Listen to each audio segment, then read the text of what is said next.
اذان محترم، جب ہمارا جلوس چل رہا ہوتا ہے تو خواتین جو کھڑی ہوتی ہیں وہ کیا کر رہی ہوتی ہیں؟ میں نے پوچھا تو وہ کہہ رہے تھے زیارت کر رہی ہوتی ہیں۔ میں نے پوچھا کس چیز کی زیارت کر رہی ہیں؟ تو کہے تابوت کی زیارت کر رہے اور علم کی زیارت کر رہے ہیں۔ میں نے سوال کیا کہ تابوت اور علم کی زیارت کرنے کو 1 گھنٹہ لگتا ہے، کس چیز کی زیارت کر رہے ہیں عزیزان گرامی؟ نامحرم مرد ماتم کر رہے ہیں 1 گھنٹہ کھڑے رہ کے، کیا یہ سیرت زینبی ہے؟ کیا یہ سیرت فاطمی ہے؟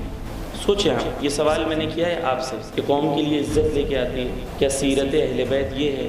اہل بیت نے تو نہیں چاہا کبھی کہ ہماری خواتین کوچے اور بازار میں آ کے کھڑے ہوں۔ آپ دوسرے دیشوں میں دیکھیں، ملکوں میں کس طریقے سے عزاداری کا اہتمام ہوتا ہے۔ عورت کے لیے ایک الگ دستہ لگایا جائے، عورت بھی عزاداری کرے، مرد بھی عزاداری کرے۔